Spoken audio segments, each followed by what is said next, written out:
제가 첫 아이를 양육할 때 있었던 일입니다. 아이가 돌 지나고 한 두 돌이 좀 안 됐었을 때였던 것 같아요. 아이를 유모차에 태우고 집 앞을 산책하고 있었습니다. 그때도 지금처럼 무척 무더운 날씨였던 것으로 기억하는데요. 더위를 식히기 위해 아내와 제가 아이스크림을 사서 먹었습니다. 그런데 엄마 아빠가 먹는 모습을 되게 호기심 어린 눈으로 보는 거예요. 그래서 그 눈빛을 이기지 못하고 아이에게 줘서는 안 되는데, 아직 줘서는 안 되는데 먹고 있던 아이스크림을 조금 떼서 입에 넣어줬습니다. 저는 그때 그 아이의 표정을 잊지를 못합니다. 그닥 크지 않은 눈이었는데 갑자기 눈이 번쩍하고 떠지는 겁니다. 이전까지는 엄마 모유만, 그리고 심심한 이유식만 먹고 있다가요, 난생 처음 아이스크림이라는 맛의 신세계에 눈을 떴던 거예요. 그때 그 번쩍 떠진 눈이 얼마나 사랑스럽고 귀엽든지 아직도 제 뇌리에 기억에 깊이 남아 있습니다. 여러분, 오늘 본문에도요, 보지 못했던 소경 한 명이 새로운 눈을 뜨게 되는 그런 기적의 역사가 기록이 되어 있는데요. 자, 오늘 말씀을 통해서 하나님께서는 오늘 이 예배를 하나님 앞에 올려드리는 저와 여러분들에게 어떤 하나님 나라의 메시지를 전달하기를 원하실까요? 여러분, 말씀을 함께 살펴보면서 하나님의 음성에 함께 귀를 기울여 나가기를 소망합니다. 자, 먼저 22절 다시 한번 살펴봅니다. 벳세다의 이름에 사람들이 맹인 한 사람을 데리고 예수께 나와 손 대시기를 구하거늘. 자, 여러분, 여기 벳세다 역시 갈릴리에서 북쪽으로 약 한 50여 킬로 떨어진 동네입니다. 이방 지역인데요, 이곳에 예수님이 가셨어요. 예수님에 관한 소문을 들었던 어떤 사람들이 아마 친구였던 것 같아요. 앞을 못 보는 소경 하나를 데려와서 예수님께 손을 대 주시기를 청했습니다. 아마도 예수님께서 손을 대시면 병자가 눈을 뜨고 질병 걸린 자가 그 질병에서 구원 얻는다라는 소식을 이 사람도 들었든지, 아니면 이 맹인을 데리고 온 사람 중에 예수님의 치유 역사를 경험한 사람이 있었는지는 확실하지 않습니다만, 어쨌든 그 친구를 데리고 와서 예수님께 손을 대 주시기를 요청을 했던 겁니다. 여러분, 앞을 못 봅니다. 정상적인 생활이 불가능합니다. 얼마나 불행합니까? 하지만 딱 한 가지, 이 맹인에게서 찾을 수 있었던 긍정적인 면 하나는요, 이 맹인을, 친구를 불쌍히 여기고 예수님께로 데리고 나올 수 있었던 그런 좋은 친구가 곁에 있었다는 사실이 이 맹인에게는 그 무엇과도 비교할 수 없는 큰 축복이자 행운이었던 것 같습니다. 자, 이 불쌍한 맹인을 예수님께 데리고 나왔습니다. 예수님이 그를 보시고 긍휼히 여기세요. 그를 붙들고 마을 밖으로, 그러니까 한적한 곳으로 데리고 가십니다. 그러더니 또 이해 못할 행동을 하십니다. 그의 눈에 침을 퇴하고 뱉으세요. 예수님 좀 그냥 깨끗하게 그냥 말씀으로 낫게 하시지 왜 또 이렇게 침을 뱉어갖고 사람 기분 나쁘게 하실까? 여러분, 2주 전에도 말씀을 나눴습니다. 침을 뱉는다는 행위, 침을 묻힌다는 행위는요, 이 당시에 어떤 병을 낫게 해준다는 민간요법에 기대서 예수님이 내가 너를 치료할 거야 라는 그런 메시지를 전달하신 것으로 해석할 수가 있습니다. 자, 그리고는 그의 몸 어딘가에 손을 대고 안수기도를 하셨습니다. 자, 무엇이 보이느냐 예수님이 물으세요. 그랬더니 사람 같은 것이 보입니다. 나무 같은 것들이 걸어가는 것처럼 보입니다. 자, 여러분, 여기서 우리는 한 가지 눈치챌 수 있는 사실이 있는데요, 이 맹인이 나면서부터 맹인은 아니었던 것 같습니다. 나무를 인식하고 걸어다니는 나무 같은 것들이라고 표현한 것으로 봐서요, 무언가를 보고 있었지만 어떤 연유 때문에 앞을 보지 못하게 된 장님이라고 우리는 추측해 볼 수 있게 돼요. 자, 여러분, 어쨌든지 간에 온전하지 못한 상태인 겁니다. 예수님이 안수기도 하셔서 보게는 됐는데 사물을 또렷하게 인지하지 못해요. 확실하게 보지 못합니다. 예수님이 재차 안수기도를 하십니다. 여러분, 실제로 오늘 본문에 나오는 맹인이요, 성경에 기록된 유일무이한 예수님께 2번씩이나 안수 기도를 받았던 굉장히 복받은 사람입니다. 역시 안수 기도는 2번씩 받아야 되는구나. 나 지난번에 받았으니까 목사님한테 또 기도해달라고 그래야지. 여러분, 이렇게 적용하시면 곤란하고요. 자, 어쨌든 예수님이 두 번째 안수기도 하시니까 그 눈이 비로소 밝게 떠져서 온전해졌다라고 하는 것이 오늘 본문에 기록된 소경의 눈을 뜨게 한 예수님 기적의 또 다른 기사입니다. 자, 그러면 여러분, 오늘 본문에서 제일 먼저 우리가 눈치채고 한번 생각해 봐야 할 지점이 여기에 있습니다. 여러분, 보통 예수님께서 병자들을 고치실 때, 사역을 하실 때 어떤 방식으로 사역하시죠? 두 주 전 말씀을 한번 상기해 보세요. 수로보니게 여인의 딸을 고치십니다. 귀신 들려서 고통받고 있는 수로보니게 여인의 딸, 예수님이 어떻게 고치셨죠? 이 개 같은 여인아, 그 모욕적인 말에도 예 주님, 개들도 주인상에서 떨어진 것을 먹습니다. 그 믿음을 보시고 네 딸에게서 귀신이 나갔다 말씀만으로 고치셨어요. 여러분, 예수님의 보통 사역의 형태가 이렇습니다. 굳이 사역 뭐 이렇게 만지시고 침 뱉으시고 이런 거 안 하셔도 돼요. 말씀만으로 고치십니다. 오늘 본문의 사건과 잘 비견되는 마가복음 10장의 바디메오 사건, 이 바디메오도 소경이었습니다. 예수님이 자기네 동네에 오셨다는 소식을 듣고 다윗의 자손 예수여, 예수님을 크게 외쳐 부릅니다. 제자들이 만류합니다. 그럼에도 불구하고 예수님께로 나가기를 그렇게 애를 썼던 바디메오, 그 믿음을 보시고 내 믿음이 너를 구원했다, 말씀만으로 그를 다시 눈뜨게 하셨거든요. 여러분, 예수님은 말씀만으로 귀신을 쫓아내고 질병을 치유하고 역사를 일으키실 수 있는 충분한 능력을 가지신 분이십니다. 그러면 왜 본문에서는 침을 뱉으시고 안수기도를 2번씩 하시고 그런 방식으로 이 소경을 치유하셨을까? 여러분, 실제 성경학자들은요, 이 예수님의 일견 이해 안 되는 이 2번이나 안수기도 하셔서 이 맹인의 눈을 뜨게 한 사건을 잘 이해하기 위해서는 이 마가복음 8장의 맥락을 전체적으로 살펴야만 그 의미가 뚜렷이 드러난다라고 권면을 하고 있습니다. 자, 그러면 왜 예수님이 2번씩이나 안수기도 하셨을까? 오늘 우리가 생각하고 답을 찾아내야 할 말씀의 포인트입니다. 그러기 위해서는 우리가 마가복음 8장의 내용을 차근차근 살펴볼 필요가 있을 것 같아요. 자, 여러분, 실제 마가복음 8장은요 7병이어 사건으로 시작이 됩니다. 저 앞선 1절부터 10절까지는요 오병이와는 다른 사건입니다. 보리떡 7개와 물고기 2마리, 그러니까 헬라 원문에는 몇 마리라고 기록이 돼 있어요. 2마리는 아닙니다. 하지만 편의상 7병이어로 우리가 해석을 합니다. 이 떡 7개와 물고기 2마리로 4,000명을 먹이시고 7광주를 남기신 사건, 그 사건을, 그 역사를 행하신 이후에 다른 동네로 옮겨가십니다. 그런데 그 동네까지 바리새인들이 쫓아와서 예수님을 대적하기 시작해요. 자, 그 장면의 기록이 본문 11절로 13절에 기록되어 있습니다. 자, 마가복음 8장 11절로 13절 말씀 여러분 한번 눈으로 한번 살펴보세요. 제가 대표로 읽어봐 드립니다. 바리새인들이 나와서 예수를 힐난하며 그를 시험하여 하늘로부터 오는 표적을 구하거늘 예수께서 마음속으로 깊이 탄식하시며 이르시되 어찌하여 이 세대가 표적을 구하느냐, 내가 진실로 너희에게 이르노니 이 세대에 표적을 주지 아니하리라 하시고 그들을 떠나 다시 배에 올라 건너편으로 가시니라. 자, 여러분, 바리새인이 예수님 앞에 나와 예수님을 힐난하기 시작합니다. 여기 힐난이라고 기록된 단어를 영어 성경인 NKJV를 찾아보니까 began to dispute, 그러니까 예수님과 말싸움, 논쟁하기 위해서 온 거예요. 여러분, 예수님 앞에 와서 이렇게 얘기합니다. 표적을 한번 보여봐라. 여러분, 지금 방금 7병이요, 그러니까 보리떡 7개와 물고기 2마리로 4,000명, 아이와 여자까지 합하면 약 한 2만 명을 먹이셨어요. 그런데 바리새인들이 또 쫓아와서 네가 하나님의 아들이라는 것을 증명해봐라, 표적을 보여봐라, 이렇게 예수님께 요청하고 있는 겁니다. 여러분, 그러면 이 바리새인들의 의도가 무엇인지를 한번 생각해 보실 수 있어야 합니다. 이 바리새인들이 이 사람 되게 희한한 사람이네, 이 사람을 한번 믿어봐야 되나, 이 사람이 하나님의 아들이라는데 나도 이 사람을 따라야 하나, 이 의도를 가지고 예수님께 쫓아와 표적을 구했을까요? 전혀 아닙니다. 11절에 마가복음을 기록한 저자 마가는요, 이 바리새인들의 의도를 명확하게 밝히고 있는데요, 시험하기 위해서 예수를 힐난했다라고 기록합니다.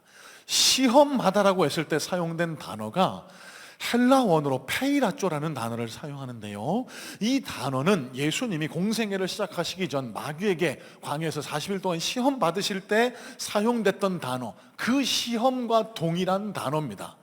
하나님께서 우리를 시험하십니다, 때때로요.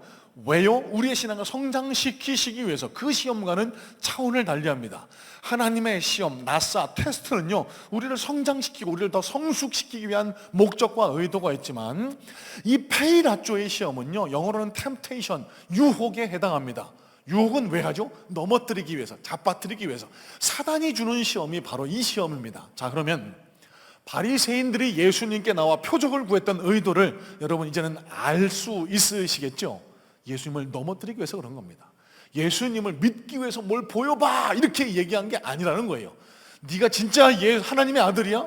너는 그럴 리가 없어. 내가 기다리는 메시아는 너 따위가 아니야. 이거를 사람들 앞에 증명해 보이라고 표적을 보여봐, 이렇게 예수님을 신란하면서 표적을 요청했다는 사실입니다.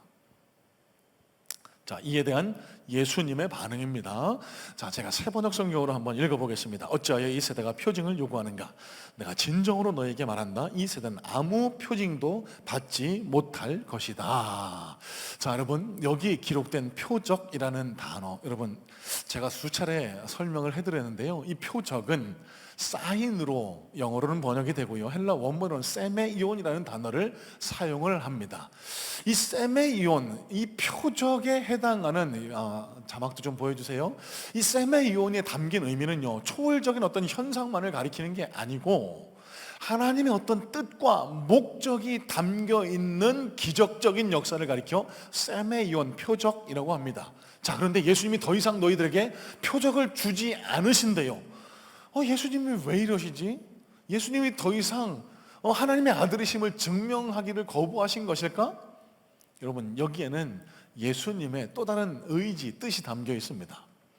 여러분, 이해를 돕기 위해서 예를 하나 들어보겠습니다. 어떤 한 남자가요, 어떤 여성에게, 이성에게 선물을 합니다. 정성껏 이렇게 용돈을 모아서 목걸이든지 반지든지, 예전에는 이런 선물들을 했는데 요새는 청년들은 무슨 선물을 하는지 잘 모르겠습니다. 어쨌든 이런 선물을 가지고 와서 이 호감이 가는 여성에게 전달합니다. 여러분, 남자가 여자에게 이런 선물을 하는 거는 어떤 의도가 있을까요? 그냥 주고 싶어서? 너 나한테 이거 왜 줘? 그냥 주고 싶어서 말은 그렇게 합니다. 아니, 남자가 바보입니까? 자선사업가입니까? 기부가입니까? 아무 목적, 의도, 메시지 없이 선물했을까요? 그걸 알아차리지 못하면 이건 바보죠. 무슨 메시지가 담겨 있죠? 나 너 좋아해. 나 너에게 관심 있어. 나 너와 교제해보고 싶어. 이 메시지가 담긴 건 아닙니까? 그 말씀 듣고 계신 거 맞죠? 예, 맞습니다. 예, 여러분, 예수님의 표적도 이와 같습니다. 예수님께서 7병이요 5병이요 병자를 고치시고 죽은 나사로를 살리시는 이 모든 표적에 담긴 의미, 뜻이 있어요. 그거는 내가 하나님의 아들이다, 내가 너희들을 기다리는 메시아다, 내가 너희를 영원히 굶주리게 하지 않을 수 있다, 이걸 보여주기 위한 메시지가 그 안에 담겨 있는 거예요. 그냥 마술사가 행하듯 신기하다 이런 현상에만 그치는 게 아니라는 거예요. 자, 여러분, 그런데 이 여성이 아까 예를 들었습니다. 또 다른 표적은 안 주나? 이 표적만 받고 나면 저 사람이랑 연락 끊어야지, 카톡에서 나가버려야지. 여러분, 그러면 이건 연애 사기입니다. 여러분, 여기 오늘 본문의 바리새인이 바로 이런 목적, 이런 의도를 가지고 예수님을 찾아 나온 겁니다. 예수님을 시험하려 했다라는 이 뜻은요, 너를 한번 증명해 봐라, 그러면 증명하면 내가 믿겠다? 아닌 거예요. 네가 아무리 증명해도, 논리적으로, 과학적으로, 합리적으로 설명을 해도 나는 안 믿을 거야, 이런 의도가 이미 그 마음속에 자리 잡은 겁니다. 여러분, 이 바리새인들을 가리켜 예수님 앞에 나오기 전 영적인 장님, 앞을 보지 못하는 사람이라고 이해하시면 되겠습니다. 여러분, 이 땅에 많은 비그리스도인들, 넌 크리스천들, 무신론자들은 예수 믿는 사람들 그리고 교회를 가리켜 이렇게 주장합니다. 오늘 본문의 바리새인들처럼요, 나를 한번 납득시켜봐. 나를 한번 이해시켜봐. 논리적으로, 과학적으로, 합리적으로 한번 설명을 해봐. 여러분, 명심하셔야 될 게, 신앙은요, 믿음은, 복음은 과학의 영역이 아닙니다. 논리의 영역이 아니에요. 여러분, 얼마나 좋을까요? 예수님의 존재를, 하나님을, 천지창조를, 아담과 하와를, 에덴 동산을, 노아의 방주를 논리적이고 과학적으로, 그래서 2000년 전에 있었던 예수님의 십자가 사건이 동영상 그대로 저장이 돼서 지금 눈앞에 있는 사실처럼 보여질 수 있다면, 여러분, 우리가 얼마나 예수 믿기 쉬워요? 근데 예수님은 그렇게 믿는 게 아니거든요. 우리에게 주어진 것은 하나님의 말씀인 성경입니다. 이 안에 예수 그리스도가 하나님의 아들이시고 우리를 위해서 십자가에 달려 돌아가셨다라고, 이 사실을 마음으로 믿고 입술로 고백하는 순간 구원이 이루어진다라고 우리에게 가르쳐주고 있습니다. 자, 여러분, 이거를 논리적으로, 과학적으로 접근하면은 과연 믿음이 생길까요? 절대로 그렇지 않습니다. 물론요, 비그리스도인 무신론자들과 이 논리적으로 세상이 어떻게 창조됐나, 다윈의 진화론이 맞냐, 하나님의 천지창조가 맞냐, 논리적으로 배틀해도 여러분, 이 하나님을 믿는 신자들의 논리 싸움에서 분명히 이깁니다. 아폴로제닉스라고 변증학이라는 것이 있습니다. 제가 신학교 다닐 때 2학기 동안을 수학을 했는데, 제가 가르침을 받았던 교수님이 천재세요, 천재. 약간 아인슈타인처럼 생겼어요. 언어를 5개국인가 6개국어로 하는데, 한 주일에는 라틴어로 성경을 통독하시고, 다음 주일에 헬라어로 통독하시고, 다음 주일에는 독어로 통독하시고, 막 이런 분이에요. 그분한테 변증학을 열심히 배웠습니다. 어떻게 하면 무신론자들을 설득할 수 있는가? 왜요? 제 안에도 그런 욕심이 있었거든요. 예수 그리스도를 논리적으로, 과학적으로 증명해봐. 멋있게 한번 논리 토론 싸움에서 하나님이 계시는구나, 난 다음 주부터 교회 갈게, 이런 통쾌한 싸움을 기대하고 변증학을 공부했습니다. 그런데 이 교수님이 마지막 시간에 저한테, 많은 학생들한테 뭐라고 하는 줄 아세요? 변증학으로 예수 믿게 되는 사람 나 지금까지 한 명도 못 봤다고. 논리로 해도 이기지만 예수님의 존재를, 믿음을 논리적으로 접근해서 예수를 믿게 되는 사람 나는 아직도 한 번도 경험해 보지 못했다고. 여러분, 복음은 논리의 영역이 아닙니다. 과학의 영역이 아니에요. 여러분, 지금 우리가 이 자리에 앉아 예배 드리는 것 자체가 기적이고 신비 아닙니까? 눈에 보이지 않는 하나님이 왜 믿어집니까? 여러분, 저같이 완악하고, 저같이 논리 좋아하고, 저같이 남 설득해내는 거 좋아하는 사람이 왜 눈에 보이지도 않는 예수님을 만나서 제 일평생을 주님과 함께 가겠다고 이 길에서 서서 목회를 하고 있을까요? 그게 신비입니다. 예배당에 들어왔을 때 형언할 수 없는 영적인 감동에, 찬송할 때 마음이 울렁거리고, 말씀을 받을 때 마음이 뜨거워지는 역사, 여러분, 이거는 논리적으로, 과학적으로 설명할 수가 없는 거예요. 여러분, 복음은 기쁨의 좋은 소식입니다. 내가 잘나서, 내가 뭘 잘해서 내가 구원받는 게 아니고요, 그거는 종교예요. 기독교의 패러다임이 아닙니다. 하나님, 우리를 창조하신 하나님이 나를 먼저 선택하셨어요. 나를 먼저 사랑하셨어요. 그래서 당신의 아들인 예수 그리스도를 이 땅에 보내주셨어요. 그 아들 예수를 내 죄를 대신해서 십자가에 못 박아 죽게 하셨습니다. 내가 이 땅에서 죽는 것이 아니라 영원히 살게 하기 위해서 예수 그리스도를 죽음과 무덤의 권세에서 3일 만에 부활하게 하시고, 지금도 우리를 보좌 우편에서 바라보시며 우리가 올 날을 기다리고 우리를 인도하고 계세요. 여러분, 이게 복음입니다. 여러분, 이 영적인 어둠의 세계에서 깨어나는 역사가 이 예배 가운데 일어날 수 있게 되기를 주님의 이름으로 축복합니다. 여러분, 이런 맥락에서 예배는 거래하는 게 아닙니다. 예배는 이 구원의 감격을 체험한 자들이 하나님의 이름을 소리 높여 모여서 함께 찬양하는 자리가 예배인 거예요. 자, 여러분, 첫 번째 장님이 이런 바리새인과 같은 부류였다면, 두 번째 부류의 장님도 오늘 마가복음 8장에 등장하고 있는데요. 자, 이어지는 14절로 17절 말씀도 읽어보겠습니다. 14에서 17절입니다. 제자들이 떡 가져오기를 잊었음에 배에 떡 한 개밖에 그들에게 없더라. 예수께서 경고하고 이르시되 삼가 바리새인들의 누룩과 헤롯의 누룩을 주의하라 하시니, 제자들이 서로 수군거리기를 이는 우리에게 떡이 없음이로다 하거늘 예수께서 아시고 이르시되 너희가 어찌 떡이 없음으로 수군거리느냐, 아직도 알지 못하며 깨닫지 못하느냐, 너희 마음이 둔하냐. 자, 여러분, 여기 기록된 사건을 좀 간략하게 정리를 해보겠습니다. 이 바리새인과 바리새인과 이 논쟁을 마치신 이후에 아이고 이 사람들 안 되겠다 그랬는지 예수님께서 포기하고 배를 타고 갈릴리 바다 건너편으로 건너가려고 하십니다. 뱃속에서 제자들이 갑자기 웅성웅성 수군거리기 시작해요. 야, 너 떡 갖고 왔어? 아니, 나 안 갖고 왔는데. 너 안 챙겼어? 난 네가 챙길 줄 알았지. 그럼 뭐 어떻게 된 거야? 떡이 없는 거야? 그때 예수님이요, 이해할 수 없는 알쏭달쏭한 말씀을 하세요. 바리새인의 노릇과 헤롯의 노릇을 주의하라. 여러분, 제자들이 이 말을 알아들었을까요? 모릅니다. 쉽게 말씀하셔도 모르는데 이 어려운 말씀을 어떻게 이해해요? 그러니까 제자들이 이렇게 반응하는 거예요. 제가 세번역 성경의 번역으로 16절 한번 읽어보겠습니다. 제자들은 서로 수군거리기를 우리에게 빵이 없어서 그러시는가 보다 하였다. 자, 여러분, 예수님 아주 배고프신가 보다. 우리가 떡을 안 가지고 왔다고 지금 우리를 책망하시나 보다. 야, 그러니까 네가 떡을 챙겼어야지. 이렇게 제자들이 반응할 때 예수님이 막 책망하시는 거예요. 왜 아직도 깨닫지 못하냐? 왜 이렇게 아둔하냐? 자, 여러분, 제자들 입장에서 예수님을 한번 생각해 보세요. 여러분이 이 배 위에 있는 제자라고 생각하고 예수님의 반응을 한번 여러분 같으면 어떻게 하실까 한번 생각해 보세요. 떡 좀 못 챙겨 올 수 있지. 떡이 문제가 아니잖아요. 예수님 방금 전에도 7병이요 보리떡 7개와 물고기 2마리로 4,000명을 먹이셨는데 건너가서 또 만드시면 되지. 왜 갑자기 예수님 급발진하시는 거지? 급식체로 급발진이라고 하더라고요. 이해 못하는데 갑자기 성을 확 내시는 거예요.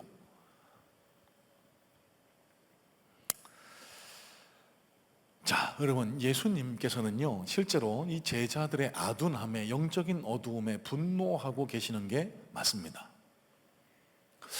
왜 그럼 예수님은 제자들을 책망하셨을까? 왜 예수님은 제자들의 아둔함을 책망하시면서 이렇게 호통을 하셨을까? 여러분, 거기에는 이 제자들의 상태가 이 앞을 보지 못해서 예수님께 나왔지만 안수기도 해줬지만 눈을 뜨기는 떴지만 희미하게 흐릿하게 무언가 또렷하게 보지 못하는 이 두 번째 부류의 장님, 아직도 보지 못하는 영적인 장님의 상황인 것을 예수님이 아시고 이들을 책망하셨다는 겁니다. 자, 이게 무슨 뜻일까요? 여러분, 앞서서 말씀드렸죠. 마가복음 8장의 맥락이 어떻게 된다고요? 7병이요부터 시작됩니다. 5병이요, 7병이요. 예수님께서 표적을 보여줬어요. 그 표적에 담긴 메시지가 뭐라고요? 내가 하나님의 아들이다. 내가 생명의 떡이다. 이 떡을 먹으면 너희는 잠시 후면 또 배고플 거지만 내가 주는 떡을 먹으면 너는 영원히 굶주리지 않을 거야. 너 떡의 그 문제만 매달리지 말고 네 삶의 근본적인 문제를 해결해 줄 수 있는 존재는 바로 나야. 메시아의 나야. 하나님의 아들인 나야. 내 품에 안겨야 너희 삶의 모든 문제가 해결될 수 있어. 예수님은 이 메시지를 전달하기를 원하셨던 거거든요. 그런데 제자들은요, 몸은 예수님 곁에 있습니다. 깨닫지를 못해요. 아직도 예수님 손에 들려있는 언제 또 떡을 떼서 또 7광주리를 만들지? 야, 요번에는 한 10광주리 남겨서 우리 광에 좀 저장해 놓고 먹어야지. 이 통장에 좀 남겨야지. 그럼 제자들은 이런 생각만 하고 있었던 거예요.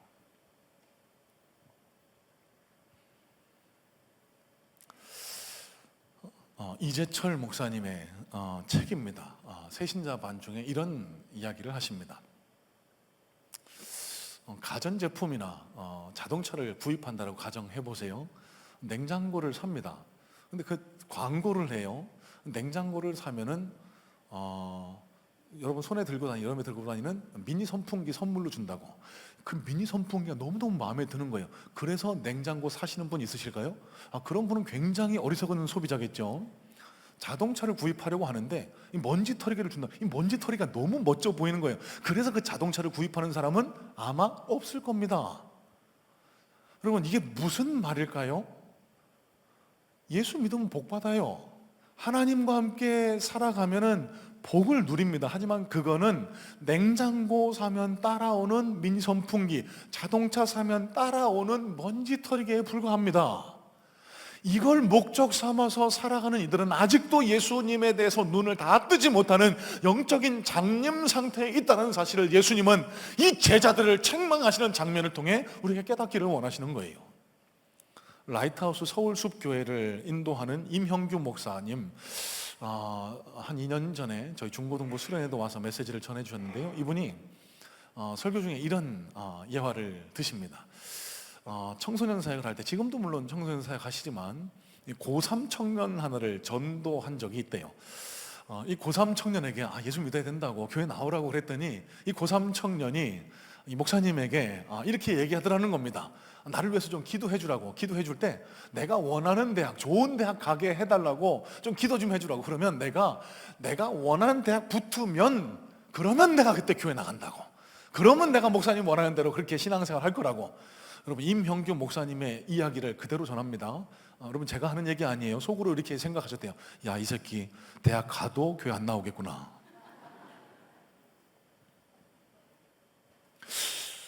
무슨 얘기일까요? 대학 붙으면 모든 문제가 해결됩니까? 아니요. 취업의 문이 기다리고 있고요, 성공이라는 관문이 기다리고 있고, 결혼이라는 관문이 기다리고 있고, 성공, 행복 등등등 인생의 여러 가지 문제와 관문이 있습니다. 뭐 하나 넘었다고 해서 모든 게 끝나는 게 아니라는 거죠. 여러분, 실제로 신앙생활 하다가 이런 분들 많이 계세요. 내가 이번 일만 잘 되면 내가 신앙생활 열심히 할게. 아니, 내가 이번 사업만 잘 되면은 뭐 교사도 하고 성가대도 하고 봉사도 하고 열심히 믿을게요. 저는 그런 약속하신 분들 가운데 그 약속 지키시는 분 한 분도 못 봤습니다. 여러분, 이런 부류가 아직 영적으로 어두우신 분들이에요. 보기는 봤지만, 교회는 다니지만, 말씀은 알지만, 예수 그리스도에 대해서 듣기는 들었지만 아직도 눈은 침침해서 예수 그리스도라는 존재를 뚜렷하게 보지 못하는 존재라는 겁니다. 이 자리에도 미혼이신 남녀분들이 좀 몇 분 앉아 계시는데, 미혼 남녀분들의 간절한 소망이 그거죠. 내가 생각하는 이상적인 남편, 이상적인 아내를 만나게 해달라고. 제가 예언 하나 할까요? 이상적인 남편, 이상적인 아내를 만나고 얼마 안 있어서 그 남편, 그 아내 때문에 울고불고 하는 일이 생길 겁니다. 이건 저주인가요? 제가 무슨 말씀 드릴까요? 인생의 문제는 끊임없이 생기기 마련입니다. 인생의 문제는 끊임없이 우리를 괴롭게 할 수 있습니다. 하지만 여러분, 예수님이 우리에게 말씀하시는 바가 뭘까요? 네 인생의 해결자는 나라는 겁니다. 네가 완전한 안식과 평안을 원하냐? 네가 진정한 평화와 안식을 원하냐? 그건 신기루 같은 거라고. 이 세상에는 그런 게 없다고. 내 품 안에 있을 때, 내 품 안에 안길 때 그런 진정한 평안과 감사가 주어질 수 있다라고 예수님 오늘 말씀을 통해 제자들을 호통치시면서 똑바로 보라고, 똑바로 보라고. 너희들이 바라봐야 할 것은 그 신기루 같은 세상의 환상이 아니라고. 여러분, 이런 맥락에서 예수님이 바리새인의 누룩과 헤롯의 누룩을 주의라고 말씀하신 거예요. 여러분, 이 말씀 안에도 깊은 뜻이 담겨 있습니다. 시간 관계상 더 깊은 내용을 나누지는 못하겠지만, 여러분, 바리새인의 누룩은 이겁니다. 종교성. 여러분, 바리새인들은요, 그들이 율법을 잘 지키는 형식주의로 구원을 받으려고 했거든요. 지금도 교회 안에 그런 분들 많이 계세요. 내가 무언가를 하니까 예수님 나한테 뭘 해주셔야 돼. 이거 조심하라는 겁니다. 거기에는 진정한 기쁨이 없다는 거예요. 헤롯의 누룩은 뭘까요? 세속주의입니다. 성공지향주의입니다. 예수 믿어서 내 욕심, 성공을 취하려는 그 잘못된 신앙을 경계하라라고 말씀을 하고 계시는 거예요. 여러분, 잘 들으세요. 예수님의 손에 들린 떡, 그거 물론 우리에게 주어집니다. 하지만 그것만 집중하고 그것에만 치중하며 신앙생활 할 때에 우리는 진정한 평안을 누리지 못하게 됩니다. 왜요? 예수님으로부터 언제 이 떡의 공급이 떨어질지 모르는 전전긍긍 불안한 상태가 지속될 수가 있기 때문에. 여러분, 그러면 해결 방안은 뭘까요? 그분 품에 와라 안겨버리는 겁니다. 공급자 되시는 주님 품에 안겨버리는 거예요. 그러면은요, 그 떡이 끊어질까봐 염려할 일이 사라져요. 내 인생에 어떤 문제가 찾아와도, 내 인생이 어려움에 처한다, 이런 모든 염려, 근심, 걱정, 두려움들이 사라지게 된다는 사실입니다. 오늘 간절한 마음으로 소망하고 축복하기는, 이 자리에 예배하는 우리 모든 성문의 성도님들이 영적인 어둠의 상태에서 벗어나서 우리 문제 해결자, 우리 인생의 진정한 평안을 주실 수 있는 예수 그리스도를 똑똑히 바라볼 수 있는 그런 신앙인들 다 되시기를 주님의 이름으로 축복합니다.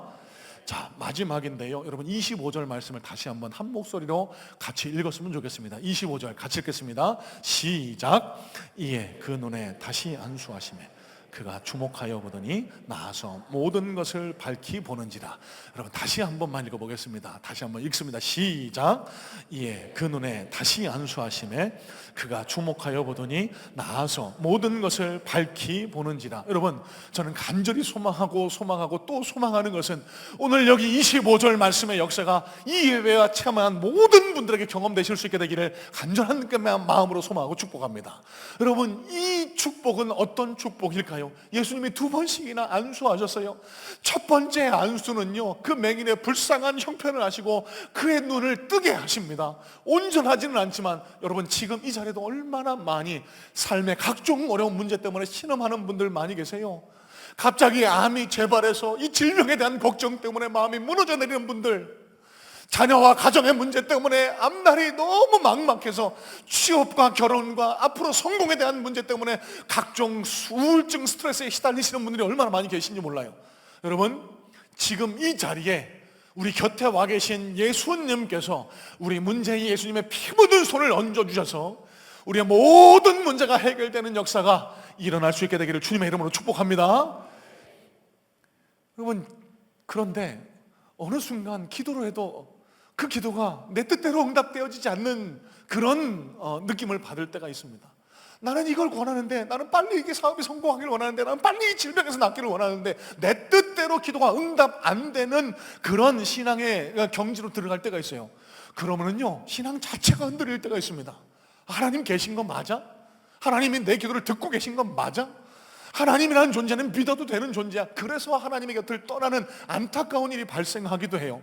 여러분 여기가 우리가 조심하고 또 조심해야 할 영적인 어둠, 두 번째 단계의 영적 소경의 자리입니다. 눈은 떴지만 아직도 떡에만, 아직도 예수님을 믿어서 무언가를 얻으려고만 하는 그런 단계에서 눈을 뜨셔야 돼요. 예수님 품에 와라 안기실 수 있어야 됩니다. 여러분 제가 간절히 소망하는 게 이거예요. 여러분 교회는요 우리의 마음풀이, 우리 문제 해결, 소원풀이 하는 곳이 아닙니다. 영혼의 문제를 해결하는 곳입니다. 어떻게 해결할 수 있을까요? 영원한 생명 대신 예수 그리스도를 통해서만 해결될 수 있습니다.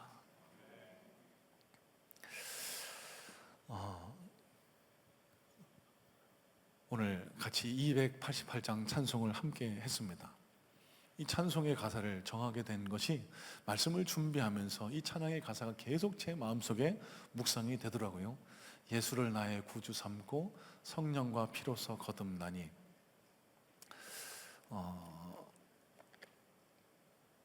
이 세상에서 내 영혼이 하늘의 영광 누리도다. 자 3절인데요 주 안에 기쁨 누림으로 마음의 풍랑이 잔잔하니 세상과 나는 간 곳 없고 구속한 주만 보이도다. 여러분 제가 지난주에 나누었던 말씀을 관증을 기억하실까 모르겠습니다. 최근에 좀 번아웃과 같은 좀 침체를 경험했다고. 왜 그런가 살펴보니 제 중심, 그러니까 제가 기쁨을 누리고 제가 무언가를 얻고 제가 사람들의 인정을 받는 것에 목말라 있었기 때문에 주님과의 관계가 그 문제의 중심에 있지 않았던 거예요. 제가 한 일이 뭐죠? 주님께로 간 겁니다. 주님, 제가 주님과의 관계에서, 예수님과의 관계에서 제 삶의 의미와 목적과 기쁨을 누리게 해주세요. 그때부터요 제가 행하는 모든 일들이, 말씀을 보는 것도, 기도하는 것도, 성도님들과 대화를 나누는 것도 다 즐거워지기 시작합니다. 여러분 신앙생활의 진짜 즐거움은요, 진짜 행복은 여기서 나옵니다. 예수를 믿어서 우리 기도가 응답되고 마음의 소원이 해결되는 것 중요합니다. 반드시 일어날 겁니다. 하지만 그거보다 더 중요한 것, 더 근본적인 치유는 그 문제의 근원 대신, 해결자의 근원 대신 예수 그리스도와 깊은 관계로 들어가는 겁니다. 여러분 우리 성문교회가 예배하는 모든 이들에게 예수 그리스도와 이런 아름다운 만남이 이루어질 수 있게 해달라고 함께 기도해 주시기를 간절한 마음으로 소망합니다. 그리고 여러분, 내일부터 중고등부가 수련을 떠나게 되는데요, 여러분 기도해 주세요. 우리 중고등부 청년들이 그곳에 가서 우리 삶의 기쁨 대신 예수 그리스도를 만나게 해달라고 여러분 기대하고 소망하며 기도하시길 바랍니다. 8월 여름 성경학교를 통해서, 성경 프로젝트를 통해서 살아있는 나의 구주 예수 그리스도를 만나 내 마음의 문제, 소원 이런 것들만 해결하는 잠시 잠깐의 응급책이 되는 것이 아니라 내 마음의 갈증, 내 영혼의 갈증, 내 삶의 근본적인 갈증이 모두 다 시원하게 사라져 예수님과 함께 날마다 즐겁고 행복한 동행을 이루어 나가는 그런 능력의 그리스도인들, 복된 그리스도인들 다 되실 수 있게 되기를 주님의 이름으로 소망하고 축복합니다.